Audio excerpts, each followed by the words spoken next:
جمعۃ المبارک ہم نے فضائل شیر خدا علی مشکل کشا کرم اللہ وجہ الکریم ان پر موضوع کو شروع کیا تھا اور اس کے اندر کچھ اعتقادی مسائل، کچھ فکری مسائل اور کچھ اختلافی مسائل کا ازالہ کیا تھا کہ امت مسلمہ میں کیا کیا اختلاف پڑ گئے، کہاں کہاں سے مسائل بڑھ گئے اور امت مسلمہ کہاں کہاں سے لخت ہو گئی۔ یہی وجہ ہے کہ مولا علی شیر خدا مشکل کشا ان کا اپنا فرمان بھی ہے اور حضور نبی اکرم علیہ الصلوۃ والسلام کی اپنی حدیث بھی۔ پہلے حدیث پاک اور پھر آپ کا فرمان۔ آقا علیہ الصلوۃ والسلام نے فرمایا کہ اے علی، تیری وجہ سے مسلمانوں کے دو گروہ ہلاک ہو جائیں گے، تباہ ہو جائیں گے۔ کون کون سے دو گروہ؟ ایک فرمایا محب مفرط اور دوسرا فرمایا و مبغض مفرط۔ فرمایا ایک گروہ ایسا ہوگا جو تجھ سے محبت کرے گا اور محبت میں زیادتی کر کے حق کا راستہ چھوڑ دے گا، غلو کرے گا، زیادتی کرے گا اور اس زیادتی میں اس سے حق کا راستہ چھوٹ جائے گا۔ اور ایک طبقہ ایسا ہوگا جو تجھ سے بغض رکھے گا اور بغض کے اندر زیادتی کر کے وہ بھی حق کا راستہ چھوڑ دے گا۔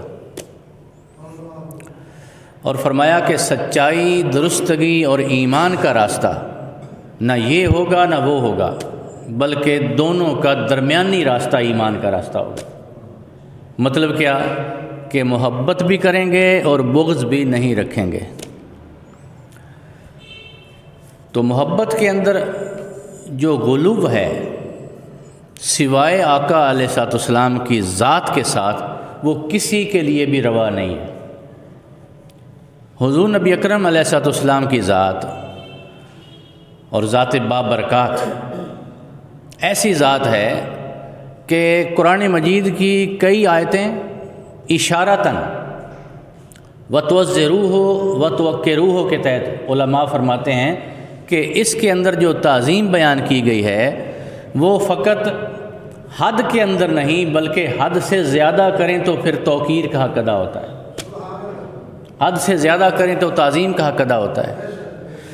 تو سوائے ایک ذات کے باقی کسی ذات کے اندر جو محبت میں غلو ہے وہ جائز نہیں ہے۔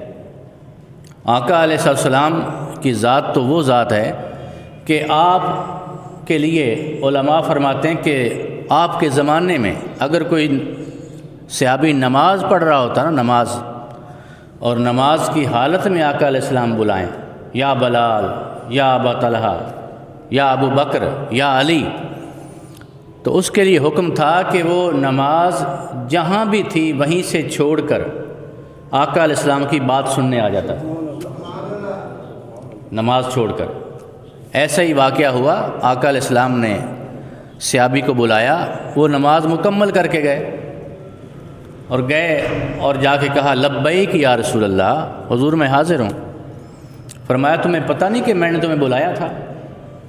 حضور میں رب کی نماز پڑھ رہا تھا، اللہ کی نماز پڑھ رہا تھا، جب نماز ختم ہوگی سلام پھیر دیا تو میں آپ کی بارگاہ میں آ گیا۔ تو آقا علیہ السلام نے فرمایا کہ کیا تو نے خدا کا حکم نہیں سنا؟ یا ایھا الذین آمنوا استجیبوا للہ وللرسول اذا دعاکم لما یحییکم۔ فرمایا کہ خدا اور خدا کا رسول جب بھی اور جس وقت تمہیں بلائے فوراً مصطفیٰ کی بارگاہ میں حاضر ہو جایا کرو۔ تو اس سے علماء نے یہ مسئلہ اخذ کیا کہ صحابی نماز کے دوران آقا علیہ السلام بلاتے، وہ کام کاج کر کے آتا، آقا اگر یہودی کے پاس بھیجتے یہودی کے پاس چلا جاتا، بازار میں چلا جاتا، سودا سلف لے آتا، اور آقا علیہ السلام سے اجازت لے کر نماز جہاں سے چھوڑی تھی وہیں سے آ کے شروع کرتا اور سجدہ صحابی نہ کرتا۔ کیوں؟ کہ نماز میں کھڑا تھا خدا کے بلاوے پر، اور کام کاج کے لیے چلا گیا مصطفیٰ کے بلاوے پر۔ اور اللہ پاک نے فرما دیا کہ یا ایھا الذین آمنوا استجیبوا للہ وللرسول، ایمان والو تمہیں خدا بلائے یا مصطفیٰ بلائے تو یہ تقسیم نہ کیا کرو کہ ادھر جاؤں یا ادھر جاؤں، ارے بلاوا ایک ہے، مصطفیٰ کی بارگاہ میں جایا کرو۔ نعرہ تکبیر، نعرہ رسالت، نعرہ حیدری، نعرہ غوثیہ۔ یہ جو ادھر ادھر ہے یہ ہم نے بنا دیے ہیں، ہم نے بنا دیے ہیں، اس کی بارگاہ میں نہ ادھر ہے نہ ادھر ہے، ایک ہی بارگاہ ہے۔ کئی مقامات ایسے جہاں پہ اللہ پاک نے فرمایا کہ مصطفیٰ کی بارگاہ ہی خدا کی بارگاہ ہے، اور مصطفیٰ کی طرف جانا ہی خدا کی طرف جانا ہے۔ سینکڑوں مقامات قرآن مجید کے جہاں پہ اللہ پاک نے یہی درس دیا ہے کہ مصطفیٰ کی بارگاہ میں جانا خدا کی بارگاہ میں جانا ہے۔ اور جہاں بھی لوگ آقا علیہ السلام کی بارگاہ میں جاتے تھے تو اللہ پاک نے ایک مقام پہ بھی نہیں کہا کہ یہ فقط مصطفیٰ کی بارگاہ میں جاتے ہیں، نہیں، خدا اور مصطفیٰ کی بارگاہ میں جاتے ہیں۔ اس سے پتہ چلا کہ مصطفیٰ کی بارگاہ ہی خدا کی بارگاہ ہے۔ اس لیے اعلیٰ حضرت فرماتے ہیں بخدا خدا کا یہی ہے در، بخدا خدا کا یہی ہے در، نہیں اور کوئی مفر مکر، جو وہاں سے ہو یہیں آ کے ہو، جو یہاں نہیں تو وہاں نہیں۔ چونکہ بارگاہ ایک ہے، دینا ایک ہے، عطا ایک ہے، رضا ایک ہے، محبت ایک ہے، قربت ایک ہے، حرمت ایک ہے۔ تو اس لیے آقا علیہ السلام نے فرمایا کہ محب مفرط و مغبد مفرط، ایک طبقہ اے علی، ایک طبقہ ایسا ہوگا جو آپ کی وجہ سے محبت کرے گا آپ سے اور محبت میں زیادتی کر کے حق کا راستہ چھوڑ دے گا، اور ایک طبقہ بغض رکھے گا اور بغض میں زیادتی کر کے حق کا راستہ چھوڑ دے گا، اور سچائی، درستگی اور ایمان کا راستہ نہ یہ ہوگا نہ وہ، بلکہ دونوں کا درمیانی راستہ ایمان کا راستہ ہوگا۔ آج صورتحال واضح ہو چکی ہے،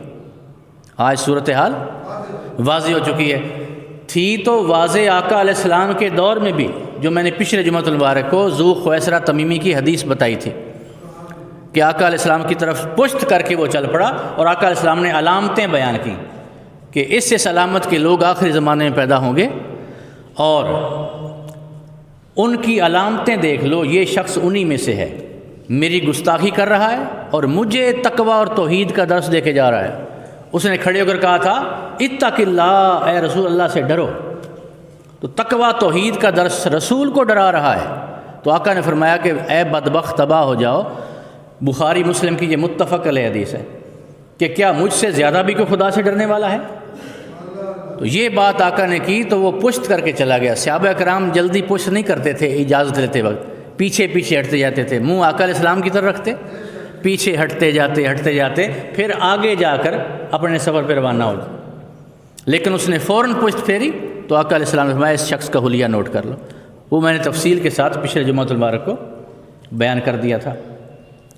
تو اس قسم کے کئی واقعات ہوتے، مگر آج صورتحال واضح ہو چکی ہے، اور وہ اس طرح واضح ہو چکی ہے کہ ایک طبقہ وہ مولا علی شیر خدا کرم اللہ وجہ الکریم اور اہل بیت پاک فقط انہی کا نام لے گا، مگر آقا علیہ السلام کے صحابہ کرام کا نام نہیں لے گا الا ماشاء اللہ۔ اور دوسرا طبقہ جو ہے اس نے اس کا الٹا راستہ اختیار کیا، وہ فقط صحابہ کرام کا نام لے گا۔ ہم نے دیکھا ہے بعض ٹی وی چینل ایسے کھل گئے اسلامی کہ ان کے اندر اگر محرم الحرام کے بھی دن ہونا تو اس وقت بھی اہل بیت کی بات وہ نہیں کرتے. اسلامی نظریات، اسلامی خیالات، اسلامی تصورات، اسلام کا تصور معیشت، اسلام کا تصور سیاست، اس پر باتیں ہوتی رہتی ہیں. حالانکہ مسلمان کو چاہیے کہ جس شخصیت کا دن ہو اسی پر بات کرنی، جس کا دن ہو اسی پر بات. یہ کمال فقط اہل سنت کو حاصل ہے، یہ اہل سنت کو حاصل ہے کہ جس شخصیت کا دن ہو اسی کی مدح کرتے ہیں. اب 13 رجب آیا تو ہم نے سیدنا علی مشکل کشا شیر خدا ان کی باتیں کی. اب پچھلے جمعۃ المبارک کو میں نے ایک حدیث بیان کی تھی، وہ بہت کم لوگوں نے سنی ہوئی ہے، الا ماشاءاللہ بہت کم لوگوں نے. اس کو میں پھر دہرا رہا ہوں کہ یہ جو بعض لوگ اعتراض کرتے ہیں کہ علی کو مشکل کشا کیوں کہتے ہو، حضرت علی کو مشکل کشا کیوں کہتے ہو. یہ ٹائٹل ہم نے نہیں بنایا، یا یہ لفظ بر صغیر کی پیداوار نہیں ہے. مشکل کشا کا ٹائٹل مولا علی کو سیدنا عمر فاروق نے دیا ہے، عمر فاروق نے دیا ہے. حدیث پاک میں آپ نے فرمایا ہمیں جب بھی کسی مسئلے پر الجھن ہوتی تھی، کسی مسئلے میں مشکل پیدا ہوتی تھی تو اس مشکل کا حل علی شیر خدا کرتے تھے. ہم علی کے پاس چلے جاتے اور مشکل کا حل ہو جاتا.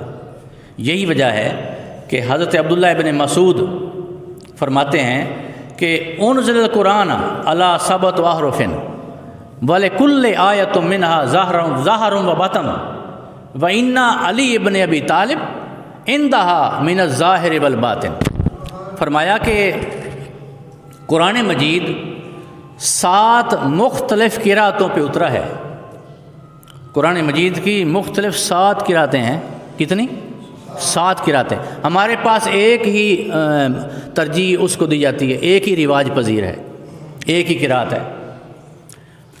یعنی قرآن مجید جو مختلف قرأت پہ اترا ہے، بعض علاقوں میں جو والضحیٰ ہے نا، والضحیٰ کو والضحیٰ نہیں پڑھتے، والضحیٰ پڑھتے ہیں. قراء حضرات جانتے ہیں، علماء بھی جانتے ہیں، اور وہ بھی حق ہے، وہ بھی تفسیر، وہ بھی اس کا قرأت حق ہے، کیونکہ جو 7 مختلف قرأتوں پہ اترا ہے. والضحیٰ کو والضحیٰ پڑھتے ہیں، واللیل اذا سجا پڑھتے ہیں. ٹھیک ہے.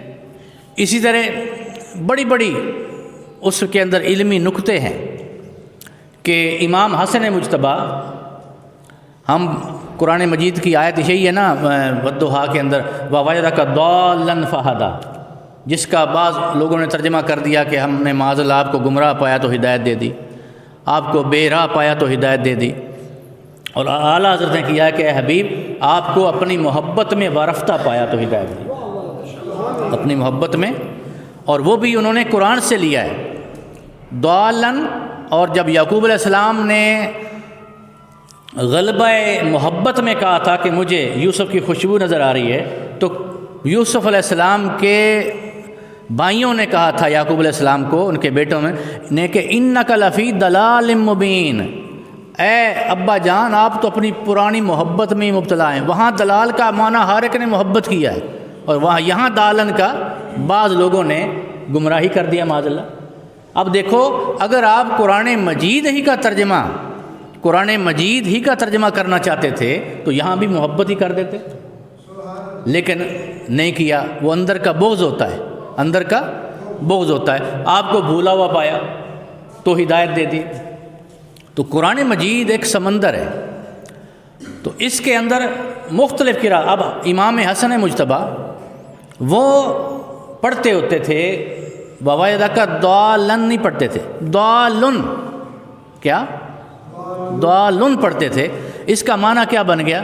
اس کا معنی بنتا ہے کہ اے حبیب جس بھی گمراہ نے آپ کو پا لیا وہ ہدایت پا گیا. یعنی گمراہ تب تک گمراہ رہا جب تک وہ آپ کے قدموں میں نہ آیا تھا. جب گمراہ نے آپ کے قدموں کو چھو لیا وہ ہدایت پا گیا. اب یہ آقا علیہ السلام کے نواز سے یہ قرأت شاذ کے اندر وَوَجَدَكَ ضَالٌ، یعنی ضَالٌ کو فاعل بنا دیا، ضَالٌ کو فاعل بنا دیا اور فرمایا اے حبیب جس جس بھی گمراہ نے آپ کو پا لیا، آپ کی زیارت کر لی حالت ایمان میں، وہ ہدایت پا گیا۔ تو قرأت شاذہ ہوتی ہیں۔ تو آپ فرماتے ہیں کہ انزل القرآن علی سبعۃ احرف، قرآن مجید مختلف قرأتوں میں اترا ہے، اور ہر حرف کا، قرآن مجید کے ہر حرف کا ایک ظاہر معنی ہے اور ایک باطن معنی ہے، ایک ظاہر ہے اور ایک باطن ہے۔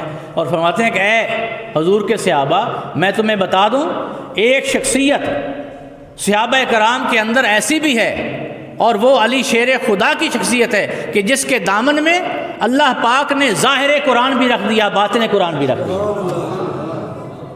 قرآن کا ظاہر بھی علی کے دامن۔ یہ کون کہہ رہا ہے؟ یہ صحابہ کرام میں سے ابن مسعود کہہ رہے ہیں۔ اب دیکھیے کتنا اعتراف عظمت تھا۔ صاحب عظمت کی عظمت کا اعتراف کیوں نہ کیا جائے؟ جو صاحب عظمت ہے اس کی عظمت کا اعتراف کیوں نہ کیا جائے؟ تو صاحب عظمت تھے، خود بھی صاحب عظمت تھے، خود بھی عدول تھے، اور خود بھی کن نجوم تھے۔ صحابہ کرام کے بارے فرمایا آقا نے کہ میرا ہر صحابی جو ہے وہ ستاروں کی مانند ہے، چونکہ لوگ ستاروں سے راستہ لیتے تھے، ستاروں سے رہنمائی لیتے تھے، اور ستاروں کا علم آقا علیہ السلام کے دور میں بڑے اوج پر تھا۔ بعض لوگ جو چھوٹی چھوٹی بات پہ اختلاف ڈال لیتے ہیں، نجوم کا علم منع ہے جی، فلانا علم منع ہے، فلاں علم منع ہے۔ ارے خدا کے بندو، علم تو یہ جو جادو کا علم ہے یہ سیکھنا بھی منع نہیں ہے، یہ کرنا منع ہے۔ کیا؟ جادو کا علم سیکھنا منع نہیں ہے۔ قرآن مجید کی تفاسیر اٹھا کے دیکھ لو، قرآن مجید کی آیتیں اٹھا کے دیکھ لو کہ یعلمون الناس السحر، اللہ پاک نے 2 فرشتے بھیجے، ہاروت و ماروت، اور وہ لوگوں کو جادو سکھاتے تھے۔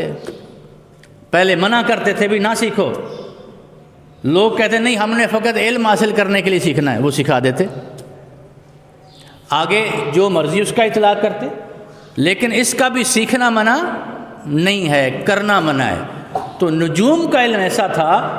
اب ہر نبی کا جو کمال ہوتا ہے نا، ہر نبی کا کمال وہ اس کے زمانے پر حاوی ہوتا ہے۔ یہ جملہ یاد رکھ لیں، ہر نبی کا کمال اس کے زمانے پر حاوی ہے۔ جیسے صالح علیہ السلام، ان کا کمال کیا تھا؟ اس وقت صالح علیہ السلام کی جو قوم اتنی کاریگر تھی کہ پہاڑوں کے اندر کوٹھیاں تراش کر لیتی تھی، کوٹھیاں، مکانات پہاڑوں کے اندر۔ تو صالح علیہ السلام کا کمال کیا ہوا کہ ان کے معجزے سے اللہ پاک نے فرمایا کہ تم تو یہ پہاڑوں کے اندر کرتے ہو، شکلیں بناتے ہو یا مکان بنا لیتے ہو، اللہ پاک نے پہاڑوں کے اندر سے زندہ اونٹنی برآمد کرا دی۔ وہ معجزہ تھا۔ تو ہر پیغمبر کا کمال اس کے زمانے پر حاوی ہے۔ اب آقا علیہ السلام کے زمانے کا کمال کیا تھا؟ آقا علیہ السلام کے زمانے کا کمال تھا علم۔ کیا؟ علم کمال تھا آقا علیہ السلام کا۔ تو جب آقا علیہ السلام کے زمانے کا کمال علم ٹھہرا تو پتہ کر لیجئے کہ اس وقت کتنے لوگ علم کے اندر تھے، خواہ وہ مدرسے یا مکتب میں نہیں پڑھے ہوئے تھے۔ یہ جو شاعری ہوتی ہے یہ کیا علم کے بغیر آتی ہے؟ اتنے اتنے بڑے شعراء تیرے آگے سب ہیں دبے لچے، فصحاء عرب کے بڑے بڑے، فصحاء عرب کے بڑے بڑے، کوئی جانے منہ میں زبان نہیں بلکہ جسم میں جان نہیں۔ تو بڑے بڑے فصحاء عرب کے آقا علیہ السلام کے آگے بالکل نیست تھے۔ کس وجہ سے؟ کہ آقا علیہ السلام کا جو کمال تھا، کمال علم، کمال علم اللہ پاک نے عطا کر دیا تھا، اور فرمایا کہ فقط میرا ہی نہیں بلکہ میرے صحابی الصحابی کالنجوم، میرے صحابہ ستاروں کی مانند ہیں۔ تو فرمایا کہ جس طرح تم ستاروں سے رہنمائی لیتے ہو کہ ستارے کو دیکھ کر ادھر جانا ہے ادھر جانا ہے کیا کرنا ہے، میرے جس صحابی کی پیروی کر لو گے تم ہدایت پہ آ جاؤ گے، ہدایت یافتہ ہو جاؤ گے۔ اب دیکھیے کہ جب فرمایا ابن مسعود نے کہ انزل القرآن علی سبعۃ احرف، کہ قرآن مختلف 7 قرأتوں پہ اترا ہے، اور ہر آیت کا ایک ظاہر معنی ہے اور ایک باطن معنی ہے۔ تو فرمایا کہ فقط صحابہ کرام میں ایک شخصیت ایسی ہے کہ جس کے دامن میں اللہ نے ظاہر قرآن بھی رکھ دیا اور باطن قرآن بھی رکھ دیا، اور وہ شخصیت علی شیر خدا مشکل کشا کی ان کے دامن میں۔ یہی وجہ ہے کہ جب قرآن کا ظاہر بھی دامن علی میں اور قرآن کا باطن بھی دامن علی میں، تو آپ نے دعویٰ کیا تھا سلونی ان کتاب اللہ، سلونی ان کتاب اللہ واللہ ما نزلت آیت الا وقد عرفت ام بلیل نزلت وفی من نزلت وفی ما نزلت۔ فرمایا کہ خدا کی قسم مجھ سے قرآن مجید اللہ کی کتاب کے بارے میں پوچھو، فرمایا خدا کی قسم کوئی آیت ایسی نہیں اتری جس کے بارے میں مجھے اتنا علم بھی نہ ہو کہ وہ رات کے کس حصے میں نازل ہوئی ہے، رات کے کس حصے میں نازل ہوئی ہے، کب نازل ہوئی ہے، کہاں نازل ہوئی ہے، اور کس شخص کے حق میں نازل ہوئی ہے، کس شخص کے۔ اس وقت بھی لوگ مذاق بھی کرتے تھے، مخول بھی کرتے تھے، ٹھٹھے مخول اڑانے والے ہر زمانے میں ہوتے ہیں، ہر زمانے میں مذاق کرنے والے ہوتے ہیں۔ کسی نے مذاقاً پوچھا، اس شخص کی جو داڑھی تھی نا، وہ کوئی بال یہاں اگا ہوا تھا، کوئی یہاں تھا، کوئی یہاں، بالکل ورلی سی، جس کو اکثر کھودا کہتے ہیں ہمارے لوگ، کیا کہتے ہیں، کھودا کہتے ہیں۔ تو تھوڑی سی داڑھی تھی اس کی۔ اس نے کہا جی اگر آپ کا اتنا دعویٰ ہے کہ ہر شے قرآن میں ہے تو میری داڑھی قرآن سے نکالیں۔ میری کتنا مشکل سوال تھا۔ مولا علی شیر خدا کو کسی نے کہا کہ میری داڑھی قرآن سے نکالیں، آپ نے فوراً قرآن مجید کی ایک آیت پڑھی۔ اس کا ترجمہ یہ ہے کہ جو زمین کڑوی ہو وہ فصل بھی تھوڑی دیتی ہے، جو زمین کڑوی ہو وہ فصل بھی تھوڑی دیتی ہے۔ تو فوراً آپ نے قرآن مجید سے اس کی داڑھی نکال دی۔ اس نے مذاقاً کہا۔ تو ہر دور میں علم کو چیک کرنے والے بھی ہوتے ہیں، علم کو چیک کرنے والے بھی ہوتے ہیں، لیکن ضرورت یہ ہے اور حق یہ ہے کہ علم کو چیک نہ کیا جائے، علم سے فائدہ اٹھایا جائے، علم کو چیک نہ کیا جائے، علم سے فائدہ اٹھایا جائے۔ لہذا آپ نے جب فرمایا کہ مجھ سے پوچھو، یہ دعویٰ یا تو سیدنا علی شیر خدا مشکل کشا نے کیا ہے، یا یہ دعویٰ جناب سرور کائنات علیہ الصلوۃ والسلام نے کیا ہے۔ سلونی، سلونی کا مطلب ہے مجھ سے پوچھو، جو چاہو مجھ سے پوچھو، اما شئتم، سلونی اما شئتم، مجھ سے جو کچھ پوچھنا چاہتے ہو پوچھ لو۔ یا تو یہ دعویٰ سرور کائنات علیہ الصلوۃ والسلام نے کیا ہے، مدینۃ العلم نے کیا ہے، یا پھر بابوہا نے کیا ہے، علی بابوہا، یا اس علم کے دروازے نے کیا ہے، یا پھر مدینہ علم نے کیا ہے۔ اب آقا علیہ السلام نے کیسے کیا؟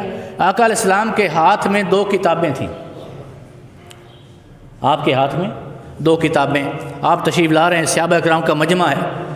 تو کسی نے پوچھا یا رسول اللہ صلی اللہ علیہ وسلم یہ کتابیں کیسی ہیں؟ آپ نے فرمایا کہ دائیں ہاتھ کی کتاب میں ان لوگوں کے نام ہیں جو جنتی ہیں، جو جنتی ہیں، اور بائیں ہاتھ میں ان لوگوں کے نام ہیں، بائیں ہاتھ کی کتاب میں، جو دوزخی ہیں۔ اب اس وقت تک ابھی منافقوں کا بانڈا چاک کرنے کا حکم نہیں آیا تھا، منافق اندر ہی بیٹھتے تھے مسلمانوں کے اندر، وہ بھی ایک حکمت تھی۔ 300 کے قریب منافق تھے، 300، یہ تھوڑی تعداد نہیں ہوتی، تھوڑی تعداد نہیں۔ اب ہمارے بھی یہاں ابھی تک 300 نہیں ہے، اس حال میں کے اندر 300 نہیں ہے، تو 300 بڑی تعداد ہوتی۔ تو 300 منافق تھے آقا علیہ السلام کے دور میں۔ تو اللہ پاک نے فرمایا کہ محبوب چلو، ظاہری طور پہ کلمہ بھی آپ کا پڑھتے ہیں، نمازیں بھی آپ کے پیچھے پڑھتے ہیں، حج بھی، سارا کچھ، سفر بھی، جہاد میں بھی چلے جاتے ہیں، تو ابھی تک مسلمانوں کی تعداد کم ہے، ابھی ان کا اعلان نہ کرو کہ یہ منافق ہیں، ان کو نہ نکالو۔ ابھی ایک وقت فرمایا آئے گا کہ جب آپ ان کو نکال دیں گے، اس وقت جب مسلمانوں کی تعداد ان سے زیادہ ہو جائے گی، بڑھ جائے گی تعداد میں۔ اب منافق بیٹھے ہوئے تھے، جب آقا نے یہ دعویٰ کیا نا کہ دائیں ہاتھ کی کتاب میں جنتیوں کے نام ہیں اور بائیں ہاتھ کی کتاب میں دوزخیوں کے نام ہیں، اس وقت جو منافق تھے نا بیٹھے تھے، انہوں نے پہلے تو ایک دوسرے کو دیکھا، ایک دوسرے کو دیکھا اور کسی نے ایسے تھوڑی سی کونی لگا دی آپس میں، ایسے کر دیا، اور مطلب کیا تھا؟ مطلب یہ تھا کہ دیکھو یار ہم یہاں بیٹھے ہوئے ہیں، ان کے اندر ہیں، ہمیں تو پہچان نہیں سکے اور آخرت کی باتیں کرتے ہیں کہ مجھے پتہ ہے کہ کس کتاب میں دوزخیوں کے نام ہے، کس کتاب میں جنتیوں کے نام ہے، تو ہمارا تو پتہ نہیں، ہم ان کے سامنے بیٹھے ہیں، صحابہ کرام کے ساتھ ساتھ بیٹھے ہیں، تو ہمیں یہ نبی پہچانتا نہیں اور آخرت کی باتیں کرتا ہے۔ بس اتنی بات ہوئی، آقا علیہ السلام جلال میں آ گئے، اور جلال میں آ کے آپ ممبر پہ کھڑے ہو گئے، فرمایا سلونی اما شئتم، سلونی اما شئتم، اے لوگو آج علم مصطفیٰ جوش میں ہے، جو چاہو مجھ سے پوچھ لو، جو چاہو مجھ سے پوچھ لو۔ اب جب آقا علیہ السلام فرماتے گئے، ایک شخص ایسا تھا جس کے بارے میں کہتے تھے کہ یہ اپنے باپ کا نہیں ہے، یہ حرام زادہ ہے، اپنے باپ کا نہیں ہے۔ اس نے کہا کہ اگر آج دریائے علم مصطفیٰ جوش میں ہے تو میں اپنی صحت ہی کرا لوں۔ تھے وہ صحابی، انہوں نے کہا من نبی یا رسول اللہ، حضور میرا باپ کون ہے؟ فرمایا ابو کا حذافہ، تیرا باپ صحیح ہے، حذافہ ہی تیرا باپ ہے۔ اب یہ معاملہ ایسا ہے کہ اس وقت یا ماں کو پتہ ہوتا ہے یا خدا کو پتہ ہوتا ہے، یا ماں کو پتہ ہے یا خدا کو پتہ ہے، لیکن آقا علیہ السلام نے یہ بھی نہیں کہا کہ ٹھہرو میں پوچھ لوں۔ اب یہی تو اختلاف ہے ہمارا اہل سنت کا اور دوسرے مسالک کا، یہی اختلاف ہے۔ وہ کہتے ہیں وہی آتی تھی تو پیغمبر بولتا تھا، ہم کہتے ہیں کہ نبوت ایک ایسا سی ڈی کارڈ ہے، نبوت آج کے دور کی مثال ایسا ایک سی ڈی کارڈ ہے، نبوت ایک ایسا واٹس ایپ ہے، نبوت ایسا انٹرنیٹ ہے کہ بغیر وحی کے بھی جب اللہ پاک کسی کو نبی بنا دیتا ہے تو سارے دروازے کھول دیتا ہے، سارے دروازے۔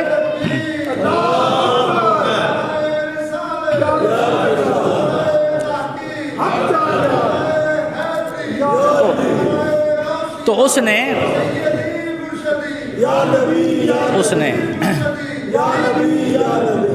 ماشاءاللہ میں نے دیکھ لیا، اللہ پاک ان کو صحت عطا فرمائے۔ صوفی عبدالستار صاحب ماشاءاللہ کافی علیل تھے، تو گھر میں ہی نماز وغیرہ پڑھتے تھے، تو آج دوسرے جمعے سے ماشاءاللہ نظر آ رہے ہیں، اللہ پاک اور صحت عطا فرمائے۔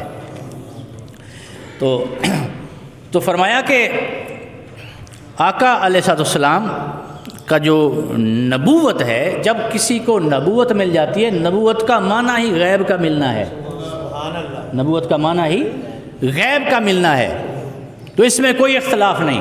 بس یہی چھوٹا سا اختلاف ہے کہ وہ لوگ کہتے ہیں کہ وہی آتی تھی تو خبر ہوتی تھی، ہم لوگ کہتے ہیں کہ نہیں، وہی کے علاوہ بھی بڑے بڑے دروازے تھے وہی کے۔ تو آقا علیہ السلام نے بلا تعمل یہ نہیں کہا کہ ٹھہرو میں پوچھ لوں، نہیں، فرمایا ابو کا حذافہ۔ ایک شخص تھا ایسا تھا، اس کو بھی کہتے تھے کہ یہ حرام زادہ ہے، وہ کافر تھا، اس نے کہا من نبی یا رسول اللہ، حضور میرا باپ کون ہے؟ آپ نے ابو کا سالم مولا شیبہ، شیبہ کا آزاد کردہ غلام سالم تیرا باپ ہے، مغیرہ تیرا باپ نہیں ہے، جو اصل باپ تھا اس کا مغیرہ تھا۔ فرمایا کہ سالم تیرا باپ ہے۔ اب دیکھو کافر بھی ہے، بدبخت بھی ہے، ساری بدبختی کے باوجود یہ یقین اس کو بھی ہے کہ جو بات مصطفیٰ کی زبان سے نکل گئی کبھی غلط نہیں ہو سکتی۔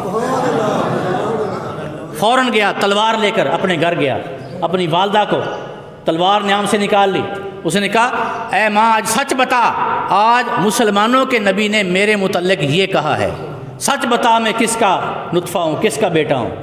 اس وقت اس کی ماں سمجھ گئی، اس نے کہا ولید تیرے باپ میں اتنی مردانہ قوت نہ تھی کہ میں تجھے حاصل کرتی، لیکن میں نے تجھے غلط طریقے سے فلاں چرواہے سے لیا ہے، اور مسلمانوں کے نبی نے جو کہا ہے تیرے بارے میں حق کہا ہے، جو فرمایا حق کہا ہے، سچ کہا ہے۔ تو دیکھو آقا علیہ السلام پھر یہی سلونی فرماتے گئے، سلونی سلونی، مجھ سے پوچھ لو، مجھ سے پوچھ لو۔ اس وقت کیا ہوا، جب صحابہ کرام سارے خاموش، سختہ طاری ہو گیا سب پہ، اب ہم آقا کو خاموش کیسے کرائیں، آقا علیہ السلام کو کیسے خاموش کرائیں؟ عمر فاروق جن کے بارے میں آقا نے فرمایا کہ میرے بعد نبی ہوتا تو عمر ہوتا، میرے بعد نبی ہوتا تو، یہ ہے اعتدال کا راستہ، ادھر علی کی باتیں کرو ساتھ عمر کی باتیں کرو، ادھر علی کی باتیں کرو ساتھ ابو بکر کی باتیں کرو، علی کی باتیں کرو ساتھ عثمان غنی کی باتیں کرو، اہل بیت کی باتیں کرو، صحابہ کرام کی باتیں کرو۔ یہ ہے اعتدال کا راستہ۔ اگر ایک طرف جھکاؤ ہو گیا تو ایک سمت آپ سے چھوٹ گئی، ایک سمت آپ سے چھوٹ گئی۔ عمر فاروق کھڑے نہیں ہوئے بلکہ ادب کے ساتھ گھٹنوں کے بل کھڑے ہو، گوڈوں کے بل، جیسے انسان گوڈے کھڑے کرتا ہے کھڑے ہونے کے لیے پہلے، تو آپ گھٹنوں کے بل کھڑے ہو گئے ہاتھ جوڑ کر، اور کیا عرض کیا؟ یا رسول اللہ، ہم نے اللہ کو رب مان لیا اور آپ کو سچا رسول مان لیا، لہذا ہمیں معاف کر دیجئے ہمیں۔ تو پھر آقا علیہ السلام پھر بھی سلونی سلونی کہتے ہوئے ممبر سے نیچے تشریف لائے۔ تو سلونی یا تو آقا علیہ السلام کی ذات نے کہا یا علی شیر خدا کی مشکل کشا کی ذات نے کہا، تیسری ہستی صحابہ کرام میں سلونی کہنے والی دکھائی نہیں دیتی۔ حالانکہ بڑے بڑے علوم غیبیہ آقا کی نسبت سے صحابہ کرام کو عطا بھی ہو گئے تھے۔ صحابہ کرام کو سیدنا صدیق اکبر کا وصال ہونے لگا اور آپ نے حضرت عائشہ صدیقہ کو فرمایا، حضرت عائشہ صدیقہ کو فرمایا کہ اے عائشہ، یہ میری تھوڑی سی پونجی ہے، پراپرٹی ہے تھوڑی سی، یہ اپنی دو بہنوں میں اور بھائیوں میں بانٹ دینا۔ انہوں نے کہا کہ حضور میں تو ایک ہی بہن ہوں، میری دوسری بہن تو ہے کوئی نہیں۔ فرمایا تیری ماں کے ابھی وہ اتنی امید کم تھی کہ کسی کو محسوس ہی نہیں ہوتا تھا، کسی کو محسوس نہیں ہوتا تھا، تو آپ نے فرمایا کہ تیری ماں کے پیٹ میں بچی ہے، تیری ماں کے پیٹ میں۔ آج الٹرا ساؤنڈ تو آ جائیے نا، الٹرا ساؤنڈ آ جائیے۔ قبلہ شیخ الاسلام سے کسی نے سوال کیا تھا کہ آپ کہتے ہیں کہ نبیوں کو بھی علم غیب ہے، فلاں کو علم ہے، تو اللہ تو فرماتا ہے کہ اللہ کے سوا کوئی نہیں جانتا کہ پیٹوں میں کیا ہے۔ یا علم فی الارحام کی آیت اس نے پڑھی، سورہ لقمان کی۔ انہوں نے پوچھا، ایسے جان بوجھ کے سوال کیا، بھی کہاں لکھا ہوا ہے؟ اس نے کہا سورہ لقمان میں۔ آپ نے فرمایا میں نے تو کئی بار سورہ لقمان پڑھی ہے، مجھے تو یہ نہیں لکھا ہوا ملا۔ اس نے کہا آپ تو جاہل ہیں، اس نے کہہ دیا آپ تو جاہل ہیں کہ آپ کو پتہ ہی نہیں چلا، سورہ لقمان پڑھتے بھی ہیں اور آپ کو پتہ نہیں چلا۔ انہوں نے کہا لاؤ قرآن مجید۔ قرآن مجید لایا گیا اور قرآن مجید کی آیت پڑھی۔ اس شخص نے یا علم فی الارحام اور ترجمہ کیا کہ اللہ کے سوا کوئی نہیں جانتا کہ پیٹوں میں کیا ہے۔ تو قبلہ شیخ الاسلام نے وہیں سے پکڑ لیا، فرمایا کہ یہاں اللہ پاک نے یہ بات نہیں کی۔ اللہ پاک نے فرمایا کہ اللہ پاک جانتا ہے کہ پیٹوں میں کیا ہے، اس نے اپنے جاننے کی بات کی ہے، کسی کے نہ جاننے کی بات تو نہیں کی۔ اس نے، یہ ہیں نقطے قرآن مجید کے، اس نے اپنے جاننے کی بات کی ہے، کسی کے نہ جاننے کی بات نہیں کی۔ کیوں کہ قرآن مجید کا ایک اصول ہے کہ سب سے پہلے ہر شے کو اللہ جانتا ہے، سب سے پہلے اللہ جانتا ہے، پھر اس کے مقرب نبی جانتے ہیں، پھر اس کے بعد نبی کے پیروکار جانتے ہیں، صحابہ کرام جانتے ہیں، اولیاء کرام جانتے ہیں، اور پھر آ کے یہ مادی چیزیں آ گئی، پھر الٹرا ساؤنڈ جانتی ہے، پھر الٹرا ساؤنڈ بھی جانتی ہے۔ تو آپ نے فرمایا تھا کہ سلونی اما شئتم، کہ جو کچھ مجھ سے پوچھنا چاہو پوچھ لو۔ یہی وجہ ہے کہ جو ذات علی شیر خدا مشکل کشا، جو ذات قرآن مجید کے ظاہر کو بھی اپنے اندر سمیٹے ہوئے ہو اور قرآن مجید کے باطن کو بھی اپنے اندر سمیٹے ہوئے ہو، اس کے لیے قرآن کیوں نہ کہے فَاسْأَلُوا أَهْلَ الذِّكْرِ إِن كُنتُمْ لَا تَعْلَمُونَ، آؤ جس کی چیز کی تمہیں خبر نہ ہو، جس کا علم نہ ہو، آؤ خبر والوں سے پوچھ لیا کرو، اہل ذکر سے پوچھ لیا کرو اگر تمہیں کسی شے کی خبر نہیں ہے۔ تو یہی وجہ ہے کہ حضرت علی شیر خدا کی ذات ایسی ذات ہے کہ آپ کو اللہ پاک نے، آقا علیہ السلام نے آپ کو باب علم بنایا، فرمایا کہ میں علم کا شہر ہوں اور علی اس کا دروازہ ہے۔ تو جب باب علم شہر آقا علیہ السلام ٹھہرے اور علی اس کا دروازہ، اسی وجہ سے آقا علیہ السلام نے حکم دیا کہ اے علی تو اپنا جو فیض ہے نا، اپنا فیض یہ مجھ سے دور نجف میں جا کے پہنچا لوگوں کو، اپنا فیض کوفہ میں چلا جا، وہاں پہنچا۔ اس کی وجہ کیا ہے؟ وجہ یہ ہے، اب جو صحابہ کرام 3 ہیں وہ تو آقا علیہ السلام کے پہلو میں ہیں، سیدنا صدیق اکبر بھی آقا کے پہلو میں، فاروق اعظم بھی آقا کے پہلو میں، اور جنت البقیع بھی حضور ہی کا پہلو ہے نا، عثمان غنی آقا کے پہلو میں، تو یہ 3 آقا علیہ السلام کے پاس ہیں۔ اور مولا علی شیر خدا کو فرمایا کہ تو اپنا فیض مجھ سے دور نجف میں جا کے پہنچا۔ اس کی وجہ پتہ کیا ہے؟ وجہ یہ ہے کہ شاگرد جب تک استاد کے پاس رہتا ہے اپنے فیض کی جلوہ سمانیاں پھیلایا نہیں کرتا، اپنا فیض جاری نہیں کرتا، وہ ہمیشہ استاد کے ادب میں ہی رہتا ہے، ہمیشہ استاد کے ادب میں رہتا ہے۔ اور اگر اس سے کوئی آ کے پوچھ بھی لینا تو وہ کہتا ہے استاد موجود ہے، میں کیا بولوں۔ استاد اگر شاگرد کی طرف ریفر کر دے یہ ایک الگ معاملہ ہے، مگر شاگردی کے ادب کا تقاضا یہ ہے کہ استاد کے پہلو میں بیٹھا ہوا شاگرد اپنے علم کو چھپاتا ہے، اپنے فیض کو چھپاتا ہے۔ فرمایا علی ان پیاروں کو تو اپنے پہلو میں رکھتا ہوں، تجھے نجف اشرف میں بھیجتا ہوں تاکہ یہ میرے ادب کا حق بجا لاتے رہیں، تو میری فیض رسانی کا حق بجا لاتا، یہ میرا ادب کرتے رہیں اور تو میرا فیض بانٹتا رہے۔ اس لیے مولا کائنات نے فیض کے چشمے کھول دیے تھے، فیض کے چشمے کھول دیے تھے۔ ان کی کتابیں ہیں کہ جو فیصلے آپ نے کیے آج کے دور میں، یہ جو آج کیمرے لگے ہوتے ہیں نا، فوٹیج لے لی جاتی ہے، تو کیمرے لگ کر بھی ہمیں وہ پورا انصاف نہیں ملتا۔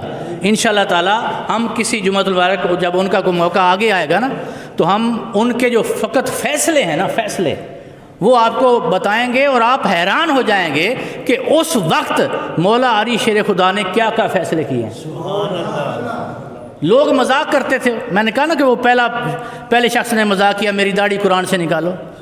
اسی طرح کسی نے کہا کہ ایک بکری ہے، اس نے ایک بچہ دیا ہے، ہمیں شک ہے کہ وہ بکری کے علاوہ کسی اور جانور سے اس کا ملاپ ہوا، تو اس نے بچہ دیا، تو وہ بچہ کبھی لاک مار لیتا ہے کبھی چارہ کھاتا ہے، تو بتائیں وہ حلال ہے کہ حرام ہے؟